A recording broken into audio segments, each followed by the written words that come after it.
it is such a good thing to move here because you get the opportunity. You can build yourself. You take yourself out of poverty. But at the end of the day, you must have the drive. You have to have the drive to survive in this little world here.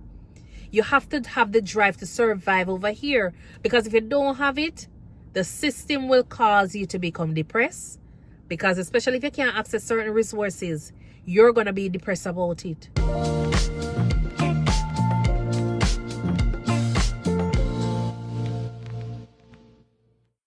Hi everyone, welcome to the Think Nursing channel where we discuss everything related to nursing, travel and lifestyle.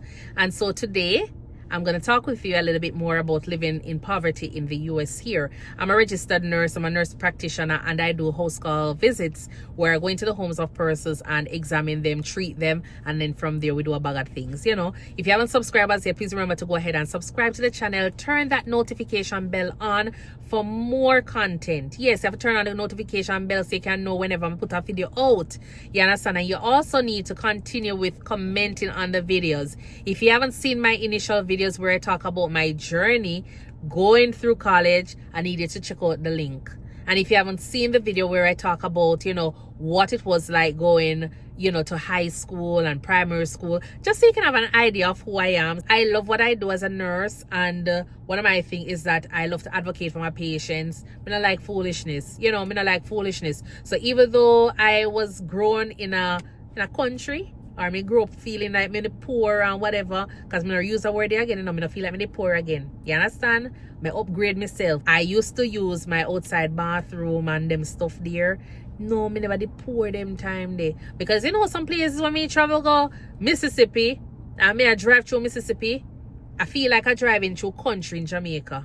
Some part of country in Jamaica. You understand? No disrespect to the Mississippians them, but that's just the feeling that I got when I was driving through there. I was like, are we still in America? Yes. Yes. Alabama and them places there. Yeah, man. But anyways, I'm not here to do any big up to the people and from wherever walks of life you are. Just remember where you're coming from and where you're going. That's the most important thing. All right. So as I said, we're going to be talking about, you know, that video that I had posted about living in America and living in poverty. And I highlighted a few things because I've been experiencing certain things when I go into the work environment as a nurse, seeing patients in some condition that is just very concerning for me. You know, as a nurse or a young person growing up in Jamaica, back then, me used to say that life did hard or life did rough according to one person, or life did just tough. But when I come over here and I start to see some things and I say, no, sir, but this is a wealthy country. You know, this is a first world country. I wasn't expecting some of these things. It's just a little bit of a shocking situation for me, you know, knowing that this is what the reality of some persons are. My reality was bad, but not until I see other person's reality. I have been going into homes, seeing patients, and when I go into the homes and see patients, I see mostly adult patients, and some of these patients are in like what we would call the city area of the state, and I was just not expecting the level of poverty I will be seeing. So most of the patients I see are Medicaid patients or patients who have been qualified for Medicaid.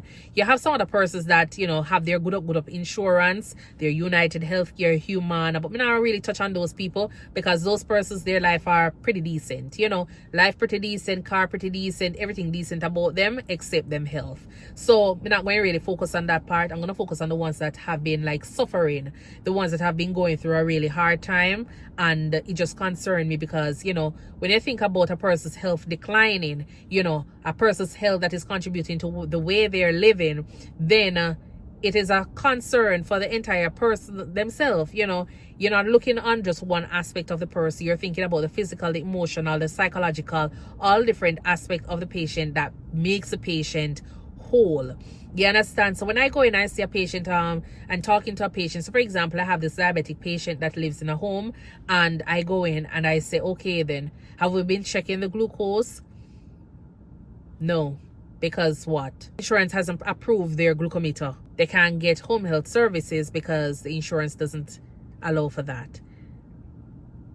Physiotherapy, the same thing. And then I'm there wondering, why am I even seeing this patient? Because at the end of the day, when I put orders in, it is supposed to be benefiting the patient. I am going there, and yes, it is benefiting me because I'm getting paid to see the patient, whether or not, they have the resources at the end of the day to take care of themselves. I am getting paid, and that is fine. But then I'm looking at the bigger picture. The patient who is supposed to be benefiting from the service is not benefiting any at all. They're not benefiting any at all from the service, because you go, you order physiotherapy, home health service, you order for wheelchair, you order for everything you can think of that will help with this patient. But the patient can't get qualified for it because the patient hasn't gotten Medicaid approval, or the patient was denied Medicaid. And sometimes, yes, these patients, whatever it is that cause them to get the rejection from being approved for their Medicaid, then that is something that they need to work on. But some of the time I realize that, the patients that we're dealing with, some of these patients are not even smoking, they don't drink. You understand? These patients are not drug addicts. And so it is just sad to see that my elderly persons are not able to get basic stuff that they need. Some of them can hardly find food because the social security money that they're getting is a little change. It's so little. You're thinking about giving somebody $500 or let's say $1,000 per month. Most of them don't get $1,000 per month, because if they were getting $1,000 per month, they could survive. A lot of the persons that I've been seeing are getting like say $500 or $600 per month. And that is what they're getting as their social security benefits.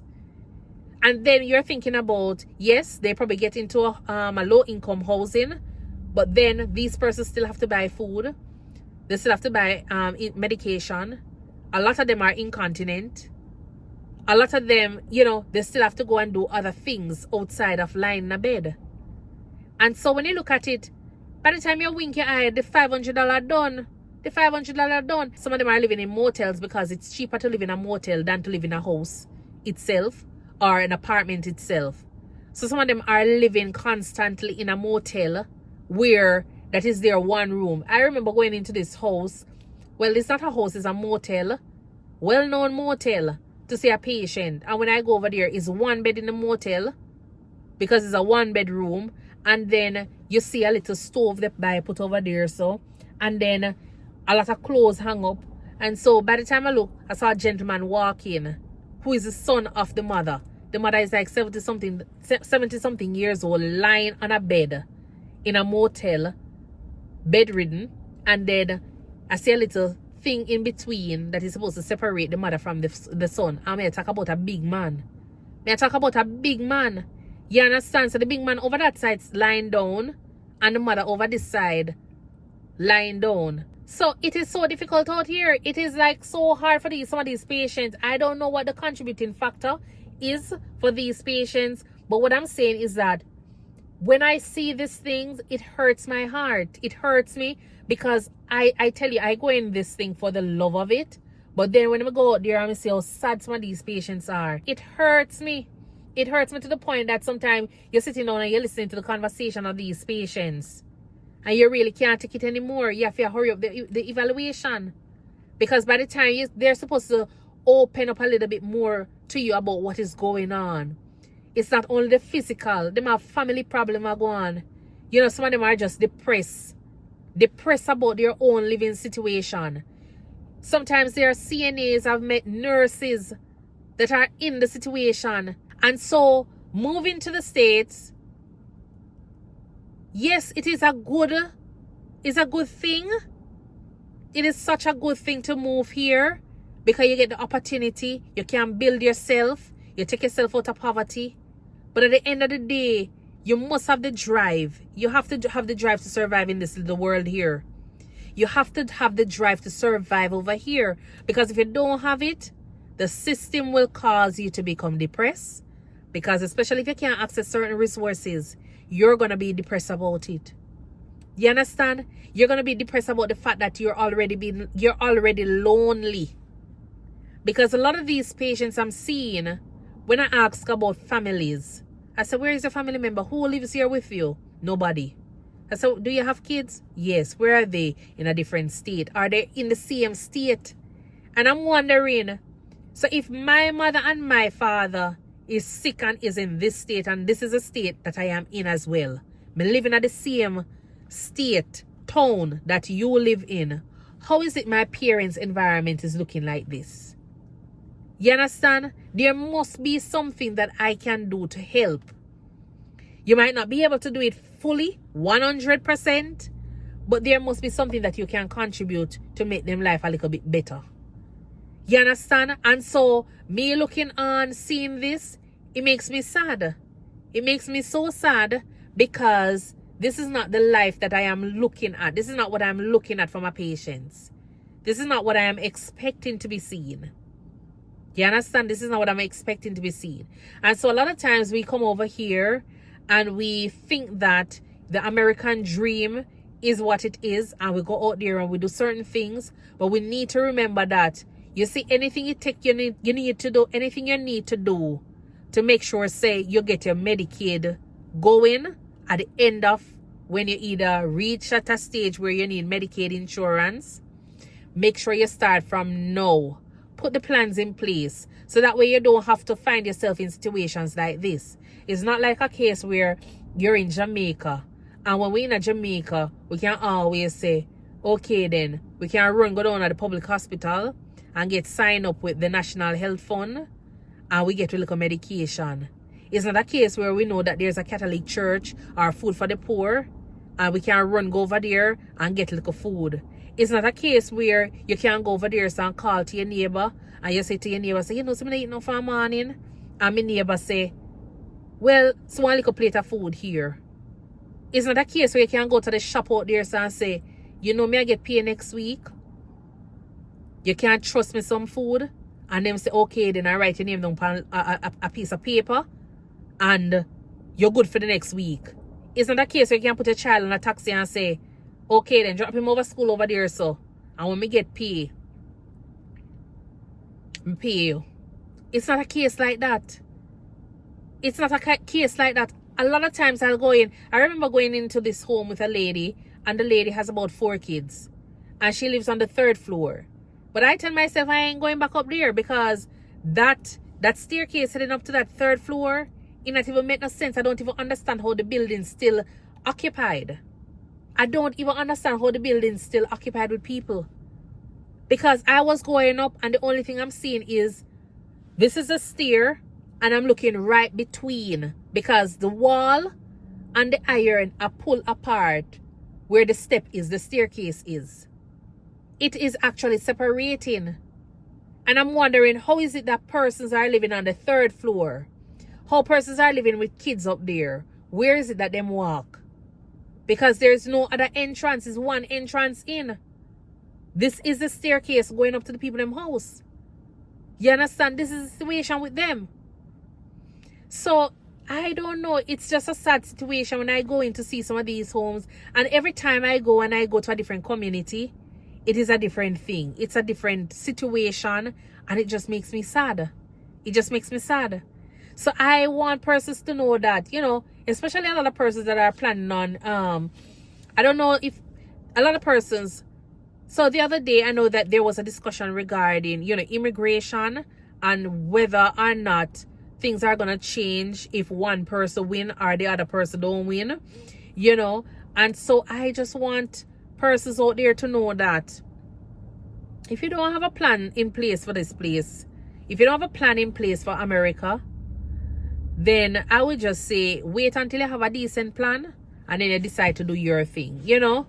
Wait until you have a decent plan, because if these persons are here are all citizens and not able to access certain things, you know, if they're a citizen and they're not able to access certain things, how are you, who is going to be a undocumented person, are going to function, are going to be able to access any of these?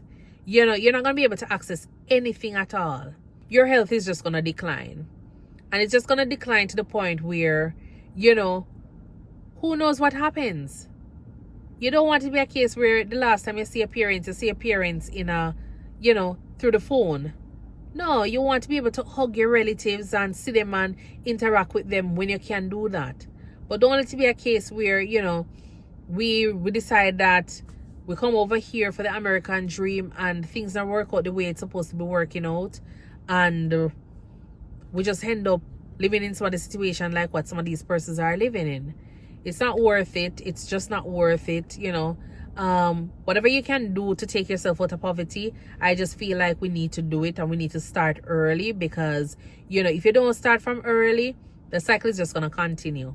The cycle is going to continue. I know a lot of persons out here in the US, I think the drug is the main contributing factor for these people. The drug, because when you say to them that, you know, you're going to have to give up this to go into rehab or a detox center, they're like telling you no. You know, they're telling you no, but yet still they're not able to buy their groceries. They're not able to do certain things because, you know, they're not giving up on their drugs. So it's just sad situation. I just never expected it, because, as I say, my situation back in Jamaica, it was hard, but it never did this hard. It never did just this stuff. It wasn't this stuff. It wasn't this hard. You know, looking on at these patients and seeing how they're living, some of them are not really living a life, you know. And I know they're not expecting the American dream, because a lot of them are Americans. But, you know, that dream that I'm supposed to have, I mean, I think some of them see the light of day yet, you know.